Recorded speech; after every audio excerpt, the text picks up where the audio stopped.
नमस्कार दोस्तों, आज हम जानेंगे चेतना का रहस्य पार्ट 2। वेदों के आधार पर हम चेतना को पूरी तरह से समझने की कोशिश करेंगे, क्योंकि दोस्तों चेतना को मानना नहीं होता है, आत्मा को मानना नहीं होता है, इसको जानना होता है, इसका रहस्य को अपने अनुभव में लेके आना होता है। तो दोस्तों कृपया मेरे चैनल को आप लाइक कीजिए, सब्सक्राइब कीजिए और ज़्यादा से ज़्यादा लोगों तक शेयर कीजिए, ताकि हर इंसान हमारे वेदों को, उपनिषदों को जान सके, उनको समझ सके और अपने दैनिक जीवन में इनका उपयोग कर सके। तो दोस्तों चैनल को लाइक ज़रूर करना, कमेंट ज़रूर करना कि वीडियो आपको कैसा लगा, और ज़्यादा से ज़्यादा लोगों तक शेयर भी करना, और प्लीज़ सब्सक्राइब ज़रूर करें। तो आज हम वेदों के आधार पर चेतना की चर्चा करेंगे कि चेतना क्या है और हमारे शरीर में चेतना जो हमें कैसे शक्ति देती है, कैसे हम हर काम को कर पाते हैं। वेद कहते हैं मनुष्य की सबसे पहले ये जानना चाहिए कि वह क्या है। अधिकतर लोग अपने शरीर को ही अपना अस्तित्व मानते हैं, कोई अपने नाम से, कोई अपने काम से, कोई अपने पद से, कोई अपने रिश्तों से खुद को पहचानता है। लेकिन वेद कहते हैं ये सब बदलने वाले हैं, जो बदलता है वह सत्य नहीं हो सकता। सत्य वही होता है जो कभी नहीं बदलता। यानी हमारा शरीर बदलेगा, पहले हम बचपन में छोटे थे, फिर हम जवान हुए, फिर हम बूढ़े हुए, और एक दिन हम इस संसार को छोड़कर चले जाएंगे। तो ये शरीर तो जन्म से लेकर मृत्यु तक चला और नष्ट हो गया। मन में हमारे हर पल विचार आते रहते हैं, चलते रहते हैं। कभी कोई विचार आएगा, कभी कोई विचार आएगा। तो मन तो हर पल बदलता है, लेकिन जो चीज़ नहीं बदलती है उसी का नाम आत्मा है, उसी का नाम चेतना है, और हमारा अस्तित्व चेतना है।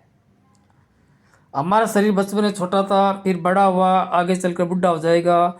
मन भी हर दिन हर पल बदलता है।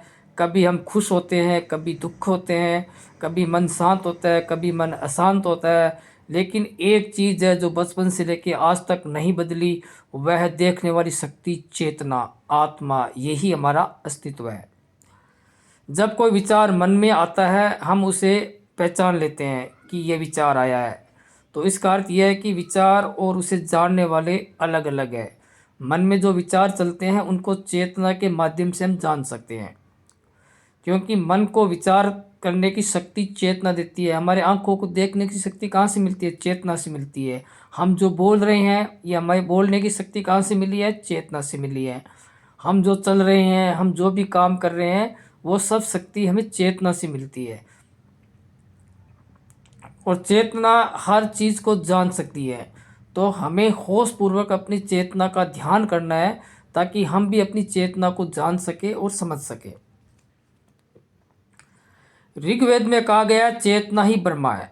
हमारा इसका सीधा अर्थ यह है कि जो चेतना हमारे भीतर है वही पूरे संसार में फैली हुई है। जैसे एक ही सूर्य सभी जगह प्रकाश देता है, वैसे एक ही चेतना सभी जीवों में काम कर रही है। फर्क केवल शरीर और मन का है। यानी चेतना वही है, केवल शरीर अलग अलग है, मन अलग अलग है, लेकिन पूरे ब्रह्मांड की चेतना एक ही है। यजुर्वेद कहता है कि मन का स्वभाव भटकना है। मन कभी बीते हुए समय में चला जाता है, कभी आने वाले समय की चिंता करता है। इसी कारण मनुष्य दुखी रहता है, तनाव में रहता है। लेकिन चेतना कभी नहीं भटकती, वह हमेशा वर्तमान में रहती है। जब हम वर्तमान क्षण को पूरी तरह से महसूस करते हैं तब हम चेतना के करीब होते हैं। इसलिए हर जगह यही बात लिखी हुई है कि हमें जो भी काम करना है उसे बिल्कुल होश पूर्वक करना है। हमारा पूरा का पूरा ध्यान उसी काम में लगना चाहिए, और किसी भी काम को होश पूर्वक करना भी एक ध्यान है, एक मेडिटेशन है। इसलिए हमें कोशिश यही करनी है कि हम जो भी काम करते हैं उसको पूरी तरह होश में करना है। हमें कोई भी काम बेहोशी में नहीं करना है। यानी हमारा ध्यान तो कहीं और काम कुछ और कर रहे हैं, ऐसा नहीं होना चाहिए। हमें हमेशा उसी काम पे ध्यान देना है जिस काम को हम जिस समय कर रहे हैं। अगर खाना खा रहे हैं तो हमारा पूरा ध्यान खाना खाने में होना चाहिए। अगर हम कोई किताब पढ़ रहे हैं तो हमारा पूरा ध्यान उस किताब को पढ़ने में होना चाहिए। अगर हम चल रहे हैं तो हमारा पूरा ध्यान चलने में होना चाहिए। अगर हम कोई ऑफिस का काम कर रहे हैं तो हमारा पूरा ध्यान उस काम पे होना चाहिए। यानी कहने का अर्थ ये है कि उस समय हमारा मन कहीं भटकना नहीं चाहिए, हमें मन को स्थिर रख के वो काम करना है।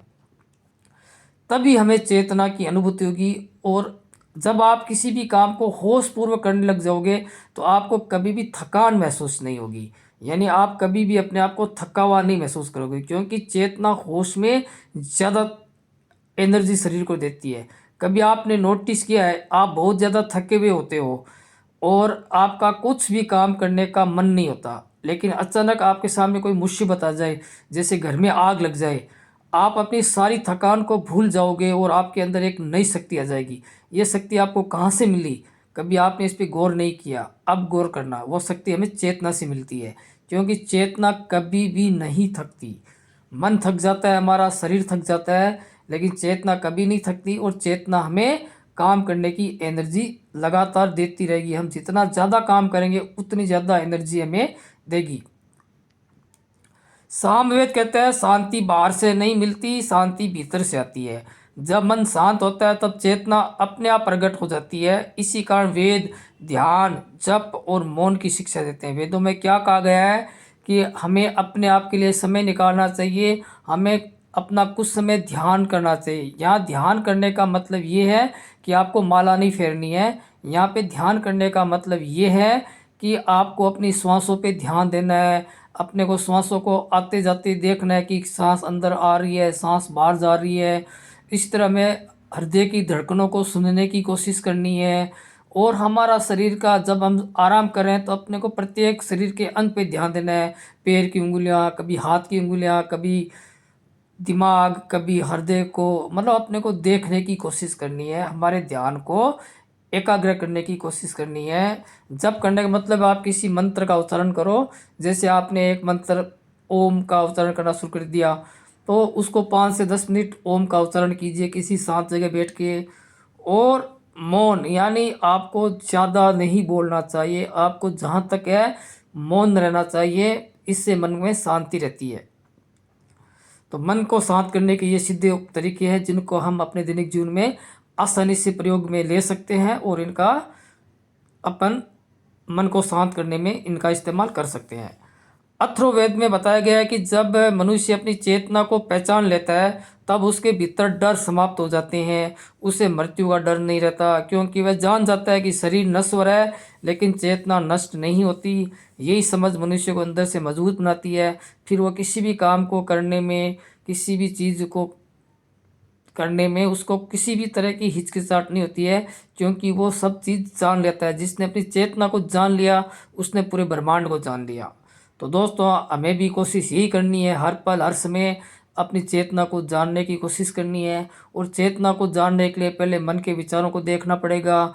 जब मन में विचार आने कम हो जाएंगे, तो जैसे सूर्य को बादलों ने ढक दिया, तो जैसे जैसे बादल छंटेंगे वैसे वैसे हमें सूर्य का चमक दिखेगी।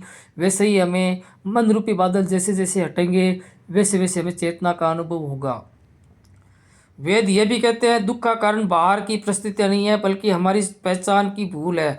जब हम खुद को केवल शरीर और मन मान लेते हैं तब हर छोटी बात हमें दुख देती है, लेकिन जब एक चेतना के रूप में खुद को देखते हैं तब दुख आता है, लेकिन हमें किसी भी तरह का और भय नहीं रहेगा, क्योंकि हम दुख को सहन कर लेंगे, क्योंकि हमारे भीतर एक ब्रह्मांड की सबसे बड़ी शक्ति हमारे पास है। तो ये छोटी मोटी जो मुसीबतें आएंगी वो हमारे लिए कोई खास नहीं रहेगी और हम उनका तुरंत समाधान ढूंढ लेंगे। जब मन शांत रहेगा तो हमारे दिमाग में अच्छे अच्छे विचार आएंगे और हम किसी भी समस्या का समाधान तुरंत ढूंढ लेंगे।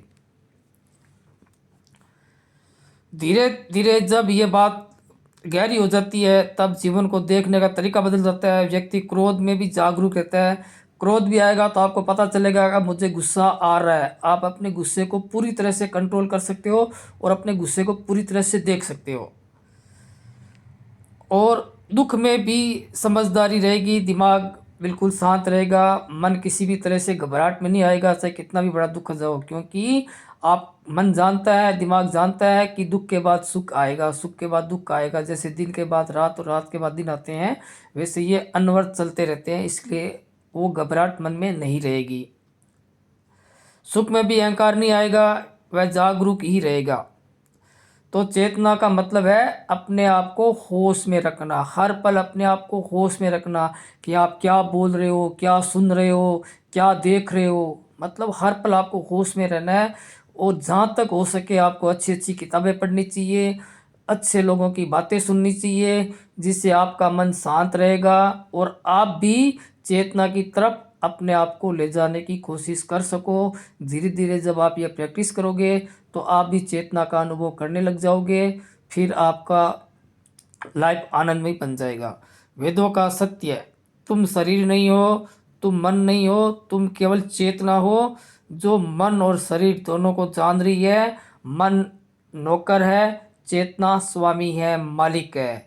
गीता में भगवान कृष्ण ने अर्जुन को जो ज्ञान दिया है, अगर आप उसको व्यवहारिक तरीके से समझना है तो आप ये मानो कि भगवान कृष्ण जो बोल रहे हैं वो चेतना बोल रही है, और जिस अर्जुन को ये ज्ञान दिया जा रहा है वो ज्ञान हमारे मन को दिया जा रहा है।